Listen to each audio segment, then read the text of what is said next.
Congratulations sa kay dear principal. And also to Noted, you sir. because you are the one who presented this innovation. Thank you, sir. Noted. So, actually, ma'am, this is just more of, ano na lang, since you are not the proponent, i-relay na lang sa kay ma'am for the future. Noted, sir. Ma-focus, kaya ang innovation gani, ma'am, is actually, from the existing, may ginbutang ka nga something, gin-innovate ni mo. Or it might be, ikaw mismo ang nakadiscover sa sina nga bagay. That's innovation from your brilliant mind. Something like that. Nevertheless, ma'am, ang gender and development is actually debatable. No? The talk of the academe, ang gender and development. Grabe ang away sinisang gender and development because this is actually one of the department nga may dako-dako nga budget. That is why, pag may program sa school, i-intra natin ang God office kay para makakuha sila funds. Something like that.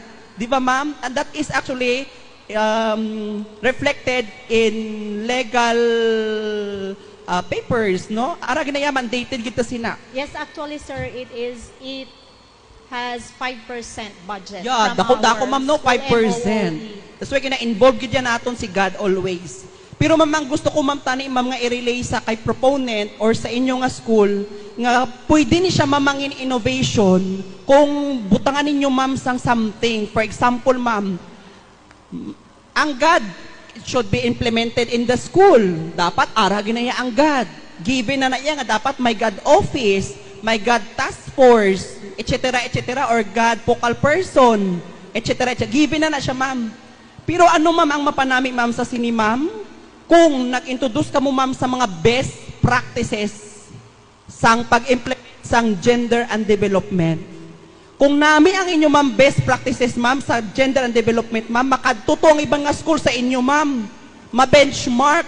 Paano nila ginsettle ang very simple nga case? For example, ang pag-embrace sang third sex in the institution. Ang pagsuksok sang mga agi sang palda nga uniform. Ang pag-color-color sang buhok sa mga estudyante. Are we ready on that? Pero ma'am, kung may nami ka mo mga policies on that matter, ma'am, that is actually a very good innovation.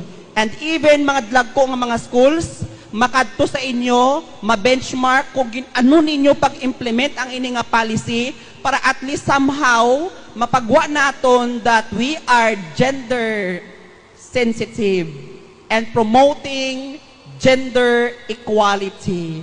Thank you so much, ma'am, and Thank you, sir. congratulations.